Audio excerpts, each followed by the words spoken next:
பாமக என்ன ராஜேஷ் ஆச்சு? பாமகவில் வந்து பார்த்தீங்கன்னா அன்புமணி இப்போ இருக்கிறாரு எம்பியா, அவருடைய பதவி காலம் அடுத்த மாதம் நிறைவடையுது. மீண்டும் அன்புமணி டெல்லி செல்லும் ஐடியாவில் இல்லைங்கிறது நாம விசாரிச்ச வரைக்கும் பாமக தரப்பில் கிடைக்கக்கூடிய தகவலாக இருக்கு. அதுதான் சரியாகவும் இருக்கும்னு நினைக்கிறேன். அவர் மாநில அரசியலில் கச்சை வளர்க்குறது இங்கே ரொம்ப முக்கியமாக இருக்கும். ஏன்னா இதுக்கப்புறம் கட்சியை வந்து அடுத்த கொண்டு போக வேண்டிய தேவை அன்புமணிக்கு இருக்கு, பாமகவிற்கு. அவர் வந்து இங்கே மாநில அரசியலில் போட்டிக்கிட்டால் தான் கட்சி ஸ்ட்ராங் ஆகும் அப்படின்னு நினைக்கிறாரு.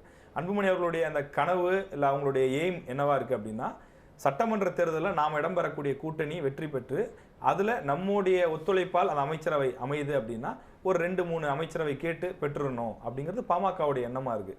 ஒரு 2-3 மினிஸ்ட்ரி அவங்க ரொம்ப நாளாக சொல்லிட்டு வருதான், கூட்டணி மந்திரி சபை. விசிகாவும் அதான் சொல்கிறாங்க, பாமகவும் கட்சி ஆரம்பித்த காலத்துலேருந்து அதான் சொல்கிறாங்க. அப்போ ஒரு 2 மினிஸ்ட்ரி அந்த பக்கம் கிடைச்சதுன்னா அதை வச்சு இன்னும் கட்சியை நல்லா வளர்க்கலாம் அப்படின்ற மாதிரி ஒரு பிளான் இருக்குதான் சொல்கிறாங்க. எனக்கு தெரிந்தவரை அன்புமணி இந்த முறை டெல்லிக்கு போகிறதுக்கு முயற்சி கூட மேற்கொள்ளலை. அதாவது அதிமுக கிட்ட போய் கேட்டு அவங்க டினை பண்ணுறது அடுத்த விஷயம், அவங்க கேட்குற எண்ணத்தில் கூட இல்லை அப்படிங்கிறதான் நமக்கு. எனக்கு தெரிஞ்ச வரைக்கும் பாமக வந்து அடுத்த கட்டத்தை நோக்கி போகணும்.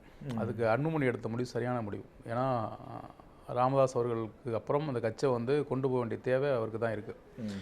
அதை எப்போ நம்ம டெல்லியில் போய் உட்காந்துட்டு ஒன்றும் பண்ண முடியாது. தமிழ்நாடு ஃபுல்லாக 234 தொகுதியும் பயணிக்கணும், நடிச்ச தொண்டர்களை பார்க்கணும், சந்திக்கணும். ஏன்னா அப்படியெல்லாம் உருவாக்கப்பட்ட கட்சி தான் இது. எடுத்தோன்னு பெரிய செல்வந்தர்களில் உருவாக்கப்பட்ட கட்சியில் மக்கள் பிரச்சனைக்காக போராடி கொஞ்சம் கொஞ்சமாக போராட்டத்தை முன்னெடுத்து தான் உருவாக்கப்பட்ட கட்சி.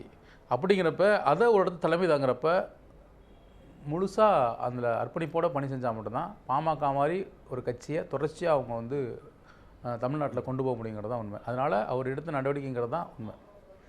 அந்த சரியான நடவடிக்கை தான் நான் நம்புகிறேன். ஓகே, இப்படி தான் வந்து இந்த நாடாளுமன்ற தேர்தலுக்கான விஷயங்கள் போயிட்டு